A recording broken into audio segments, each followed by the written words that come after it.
Hello, hello, hello, and welcome back to the B Horror Corner. You know that this week we are actually going to be finalizing our week 1, 2, 3, 4 of all of October Ultimate Halloween movie list. This is our last installment, so it's going to be a good one.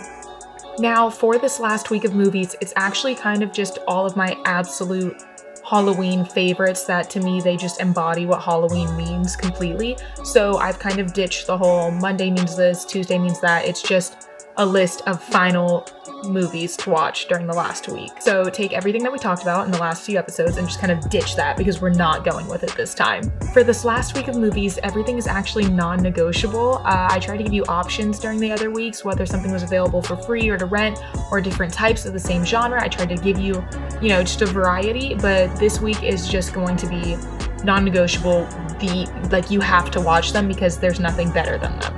So, October 25th, we are actually doing TV shows instead of movies. I wrote down 3 episodes that are some of my favorite Halloween episodes. You can watch on, I know I said non-negotiable, but for TV episodes, there's so many Halloween specials of every show that's ever existed, so you can choose whatever one you want. The ones that I'm choosing are going to be the one from Sweet Life of Zack and Cody, where they dare each other to stay the night in that one room, like 316 or whatever it is, and you know what it is. They throw the pizza, it hits the mirror, it breaks everywhere. It's just a classic. So I'm obviously doing that.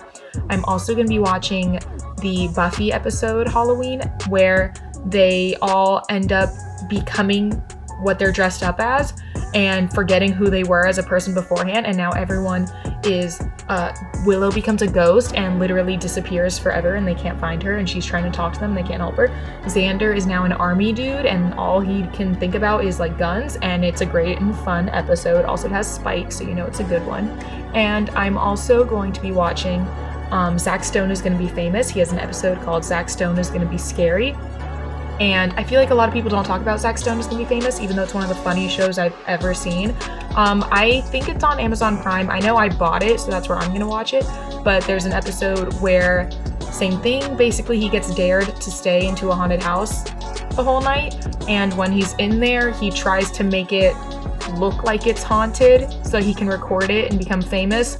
But all he does is buy really cheap props from like Halloween stores, and it looks super bad. And then someone else plays a prank on him, and then it is haunted, and it's all this stuff that goes down. And it's Bo Burnham. So if you didn't know what Zack Stone's Gonna Be Famous is, it's just his show where he's some dude who spent all of his college money on a camera crew to follow him around, and he just tries different ways to become famous, and this episode is the scary Halloween one. Okay, so for Monday, October 26th, I'm gonna introduce, because I feel like a lot of you don't watch her stuff or know who she is, I'm gonna introduce you to Elvira, the absolute love of my life. I want to be her so badly. Essentially, she was a host and commentator on bad horror movies and then was able to get her own movie, and that's what we're going to be watching. Will be Elvira, Mistress of the Dark. Basically what happens in it is she needs $50,000 to get her Vegas show up and running, and she ends up finding out that her aunt died and that she left her something in the will, so she has to travel to this town that she's never been to, that's this like super small conservative town. And I mean, I just showed you what she looks like. She's dressed up like that, going around and talking to everyone, and it's just kind of like a gorgeous hot mess. And it's just her doing her crazy thing, and this whole town being like, who are you? Now, she does have another movie called Elvira's Haunted Hills. I've actually never been able to see it. It's not like anywhere to be found. It's one of those movies that's just for some reason impossible to watch anywhere. You can buy a DVD, but it's like $50 off eBay. It's not getting sold anywhere else. I know it features Richard O'Brien, who, if you know me, you know I love Rocky Horror, and he's Riff Raff and the writer of Rocky Horror. So he's in it with her, so I'm going to try and find it or buy it for Christmas with Christmas money, so we'll see it then. She was even going to be my Halloween costume this year, but COVID, and all my stuff is still sitting in New York, which means my costume is still sitting in a storage unit in New York. So sadly, that will have to wait. October 27th, we have a double feature. You're going to be watching The Addams Family, which it's not that I just discovered it recently. I knew it's existed forever, and I'd seen bits and pieces of it, but I only watched it for the first time all the way through this month, and a masterpiece. So I'm going to watch it again, The Addams Family, and then Addams Family Values. And there's just going to be so much like creepy, cute creepy cute stuff, you know? And the theme song just goes like a little too hard because I'm like hearing it in my mind as I'm talking right now, and I'm just like already just pumped up, and I want to have like giant long black nails up to here and just be like spooky. I just think that Wednesday Addams is like the person that lives in my brain that sometimes I'm like, we're not gonna say these things out loud, but she's there. And I love it. I want to do a drum roll for this next one, but everything around me is gonna sound weird, but like, we're gonna do it anyways. So that was my computer. Okay, October 28th, we're doing it, you guys. We're watching Rocky Horror Picture Show. We're doing it. My baby, my love, my everything. There's no good angle because it twists if I do that, you know? But don't dream it, be it. Now, the Rocky Horror Picture Show is objectively the best film that's ever been made and will be the best film that's ever been made long past our existence. If you don't know what it is, but if you know me, you've heard me talk about it relentlessly, so you do know. It's essentially the story of Frankenstein with a bunch of sexual things, some sexual tension added, and it's a musical, and there's aliens, and just a lot of things happening at once. I'm trying to think of how many times, like if I actually had to put a number down, that I've seen Rocky Horror at this point in my life. I've been to at least 20 shadow casts of it. And outside of that, I've probably seen the movie another 25 times, I'm guessing. I'm gonna lock in with around 50. I know some of you probably think that's sad, but I'm like, wow, that's kind of iconic. Okay, sorry. Out of that like trance of Rocky Horror, October 29th, you are gonna watch Scream. Scream is the most iconic Halloween horror comedy ever.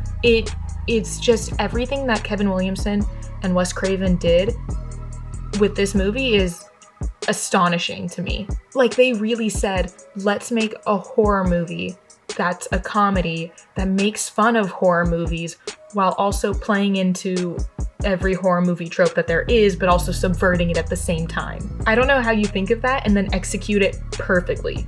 Just perfectly.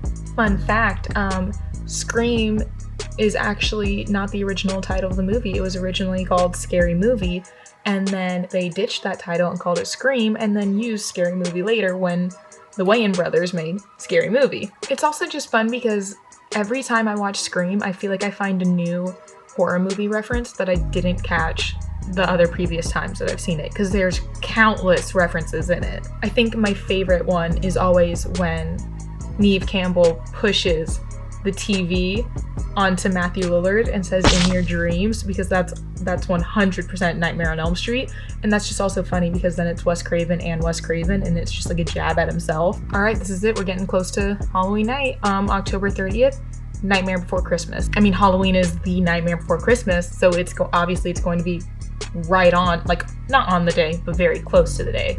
Nightmare Before Christmas is interesting to me because for a while, I thought it was really cute and I liked it, but I had issues because there's a very quick turnaround where Jack Skellington is all of a sudden like, never mind, screw this Christmas thing, I am the Pumpkin King. And it's a very quick transition. But the more I watched it, it started to make sense to me and it didn't bother me as much because I feel like that's just Jack, he's very impulsive, which is what led him on the Christmas journey to begin with anyways. Weird tangent, just my thoughts. Now, for October 31st, Halloween Day, I feel like you know what's coming. You know what I'm gonna say because there's not really another option for Halloween Day. It's Hocus Pocus. Hocus Pocus is the definition of a Halloween movie. Not a horror movie, not a scary movie. It's the definition of a Halloween movie. It takes place on Halloween night. It has witches. It has a devil. It has music. It has cauldrons. It has a virgin. It has zombies. It has a talking cat. It has Kenny Ortega. I just think it's really special when you get a cast that absolutely kills something so effortlessly. I mean, it probably took effort, but it doesn't seem like it did. I mean, Sarah Jessica Parker, Kathy Najimy, Bette Midler, Doug Jones, they all just pulled it out. All the stops. It's so fun. So that wraps it up. That is the last week of Halloween movies for the entire month of October. I hope you enjoyed the list. I gave it my all and tried to do research and give you a variety of options. But I know there's a lot of movies I missed also. So here you will now start to see all of my honorable mentions, which again are not movies that maybe everyone else would have wanted to see, but these are all movies that I still love to watch during Halloween, but maybe they didn't make the list for this year. You'll definitely notice that a lot of these are comedy horror or comedy thriller, just because I love something that's funny and spooky. Sometimes the serious ones I just don't enjoy as much because they kind of bore me sometimes. So I hope you enjoyed this whole month of movies and lists and different things. Maybe you didn't know them, maybe you knew some of them, I don't know. But I hope you had fun with it. I know I did. Time to get back to actually making videos about B horror movies because it's been a while. Till then, thank you for watching and stay tuned.